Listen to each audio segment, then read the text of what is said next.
बिस्मिल्लाहिर्रहमानिर्रहीम। एक chief minister है, 4 करोड़ अवाम का चीफ एग्जेक्टिव है, उनका नुमाइंदा है। क्या बदकिस्मती है कि कोर्ट्स भी इतनी बेबस हो चुकी हैं कि वो एक मुलाकात नहीं करा पाती। तो आप इससे अंदाज़ा लगाएं कि इससे बड़ा मजाक क्या हो सकता है। अदालतों के साथ भी अवाम के साथ भी, और ये खिलवाड़ जो फॉर्म 47 की गवर्नमेंट कर रही है, ये बेसिकली जमहूरियत को बजाते खुद कमज़ोर कर रही है, और ये को जमहूरियत की खिदमत नहीं कर रहे। इससे जो है खुद ब खुद जो है वो अवाम का जब इदारों के ऊपर कि वो इम्प्लीमेंट नहीं करवा सकते अपने आर्डर्स को, तो यकीनन एतबार कम होता जाएगा और ये नुकसानदेह है।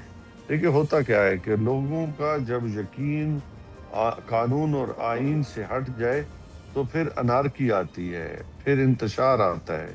इससे जमहूरियत कमज़ोर होती है, इससे जमहूरियत मजबूत नहीं होती, इससे आपकी इन्वेस्टमेंट नहीं आती, इससे आपकी जो हम कहते हैं ना कि मुल्क स्टेबिलिटी हो, वो नहीं होता। लोग समझते हैं कि ये बनाना रिपब्लिक है। सब्सक्राइब करें और बेल दबाएं ताकि कोई खबर रह न जाए।